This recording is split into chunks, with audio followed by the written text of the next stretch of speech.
जी नमस्कार, स्वागत आप सबों का। बिहार स्टेट को लेकर के हम लोग इस वीडियो में बात करेंगे। कल से 2-3 पत्र जो है वो वायरल है। शिक्षा विभाग के नाम से, माध्यमिक शिक्षा निदेशक के नाम से वो पत्र वायरल है। क्वालिफाई और डिसक्वालीफाई का मुद्दा लगातार गर्म है।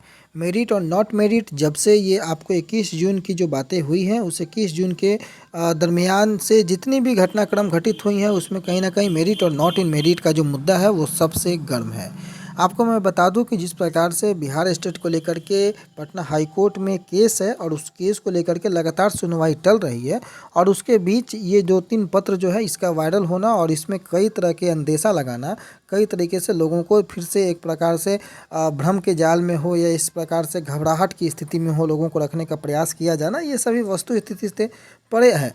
आपको मैं बता दूं कि जो लेटर जारी हुआ है, ये जो इस लेटर को वायरल किया गया है, वो लेटर आपके पास पहले तो ये है, जो कि परीक्षा नियंत्रक के माध्यम से भेजा गया है टीसीएस को, जिसमें ये बताया है कि सीट के अनुसार जो रिज़ल्ट है उसको क्वालिफाई और सीट से ज़्यादा जो रिज़ल्ट है उसको डिसक्वालीफाई घोषित करने की बातें यहाँ पर कही गई हैं, जो कि ये 24/11/2020 की है।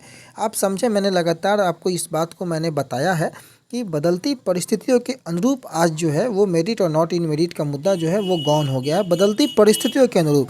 और लगातार उसमें मैंने एक बार जिक्र किया है, एनसीटीई के जो गाइडलाइन आई थी सभी को जो प्रमाण पत्र की जो वैधता है जो आजीवन करने की, उसके बाद से परिस्थितियां पुनः बदल चुकी हैं। ये सारी बातें जो हैं, ये जो लेटर है ये 24/11/2020 का है। उस समय एनसीटीई का कोई गाइडलाइन नहीं था। इसके एक और लेटर जो है वो वायरल हुआ है, जो कि गिरिवल दयाल सिंह के नाम से जो है, जो कि माध्यमिक शिक्षा निदेशक उस समय के थे, 5वें महीने पे।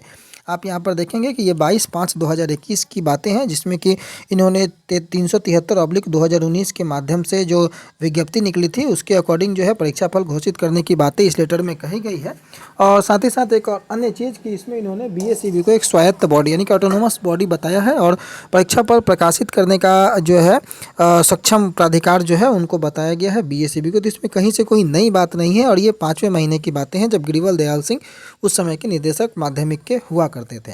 उसके बाद आपको 26 जून का लेटर जो है वो विभाग जारी करता है, जिसके कारण मेरिट और नॉट इन मेरिट जो है वो बराबर होता है। आपको मैं पूर्व में यह बात बता दूं, पहले भी मैंने कई बार बताया है, अभी भी मैंने आपको बताया कि सारी परिस्थितियां जो हैं वो पूर्व में जब विज्ञापन आया था उस समय की स्थिति और आज की स्थिति में बहुत अंतर है। एनसीटीई जो है, एनसीटीई का वो जो आदेश है वो कहीं ना कहीं सारे चीज़ों पर भारी पड़ता हुआ नज़र आता है मेरे अकॉर्डिंग। और उसी आदेश के बाद, जो कि आदेश 10 जून को आया था, और वो 10 जून को, और ये लेटर जो निकला हुआ है वो 28/5/21 को निकला हुआ है। उसके बाद 26 जून को वो लेटर आपको जारी होता है, जिसमें merit not in merit equal किया गया है। और वो उसमें हवाला क्या दिया गया है, एनसीटीई का गाइडलाइन। मैंने आपको पुनः बताया कि एनसीटीई का गाइडलाइन जो है वो 9 या 10 जून के आसपास आया था, और ये जो भी लेटर वायरल हो रहा है वो 10 जून के पहले का लेटर वायरल है, जिस समय कोई एनसीटीई का गाइडलाइन नहीं था। अगर उस समय ये भी मान लिया जाए कि विज्ञापन के अकॉर्डिंग सारी परिस्थितियां सही बन रही, तो एनसीटीई ने आकर के सारी परिस्थितियों को 2011 वाले को भी जो है वो वैध बना दिया। उनके भी सर्टिफिकेट की मान्यता जो है वो आजीवन हो गई, वो भी एलिजिबल हो गए, और उनके अकॉर्डिंग उन्हीं से सामंजस्य बैठाते हुए सारे स्टेट 2019 के जो क्वालिफाई अभ्यर्थी थे, जिन्होंने न्यूनतम उत्तीर्णांक प्राप्त किया था, इस कारण से उन्हें भी क्वालिफाई घोषित किया गया, और उसके आधार पर उनको आगे की जो बहाली प्रक्रिया है उसमें हिस्सेदारी का मौका दिया गया। तो ये कहीं से किसी भी प्रकार के भ्रम जाल में आने की बात नहीं है, कोई भी क्वालिफाई को घबराने की बात नहीं है।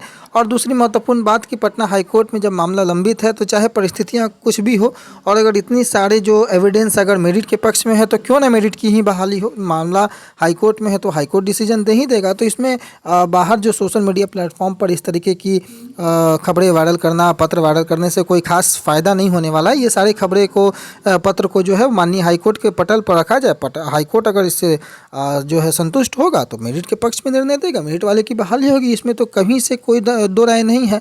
लेकिन इस प्रकार से लोगों को गुमराह करने की स्थितियां जो है वो बंद होनी चाहिए, और सभी लोग जो चाहते हैं कि जिस प्रकार से उनकी चंदा चोरी की जो दुकानें हैं वो चल रही है, इस कारण से ये बीच बीच में ये पत्र जारी किया जाता है। और पटना हाई कोर्ट जो है वो सक्षम है किसी भी निर्णय को देने के लिए, और निर्णय जो भी होगा वो शिरोधार्य होगा। और मैंने तो लगातार कहा है कि अगर सारे एविडेंस मेरिट के पक्ष में है, फिर मेरिट वालों को घबराने की कोई आवश्यकता नहीं है, ना ही कोई आंदोलन करने की आवश्यकता है। जब सारे इतने एविडेंस अगर उनके पक्ष में है, तो फिर किसी भी प्रकार की उहापोह की स्थिति नहीं बननी चाहिए। तो आपस में ही तो उन लोग जो है वो हिस्सेदारी को लेकर के देख ही रहे कि किस प्रकार से खींचतान मची हुई है, और लगातार अभ्यर्थियों से जो है किस प्रकार से भ्रम जाल में अभ्यर्थियों को रखा जाए, ताकि अभ्यर्थी गुमराह होते रहें। ऐसी परिस्थितियां आप लोगों सभी के सामने है, प्रदर्शित हैं। इसमें कहीं से कोई दिखावा या छलावा की बात आप लोगों को समझ में नहीं आ रही है, ऐसी कोई बात नहीं है।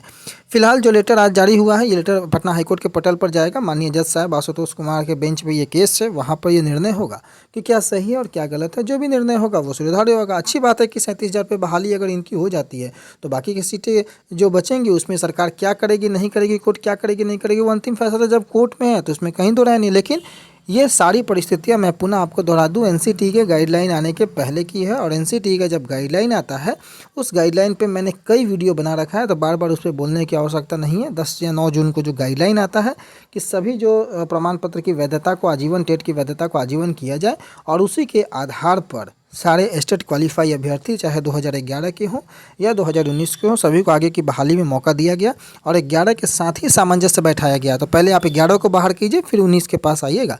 ऐसी परिस्थितियां कोर्ट में भी पूछी जाएंगी, परंतु ये लोग जो है कोर्ट रूम को, सोशल मीडिया प्लेटफॉर्म को, यूट्यूब चैनल को ही और फेसबुक लाइव को ही कोर्ट रूम बना दिए हैं, जिस कारण से इन लोगों को किसी भी प्रकार की सच्चाई से सामना ये लोग नहीं कर पाते हैं। चलिए आगे की परिस्थितियाँ जो भी होंगी वो आगे आने वाले समय में देखा जाएगा, परंतु फिलहाल के लिए इन सभी बिंदु को जो है आप लोग ज़रूर देखें। शिक्षा विभाग के माध्यम से जो कुछ भी बताया गया है अभी तक या जो भी लेटर जारी हुआ है उस पर अभी भी शिक्षा विभाग जो है वो कायम है, कहीं से पीछे हटने की बातें नहीं है। फिलहाल के लिए इतना ही। आने वाले समय में जो भी अपडेट आएगा आपको अपडेट करेंगे। तब तक के लिए अपना बहुत ख्याल रखें। धन्यवाद।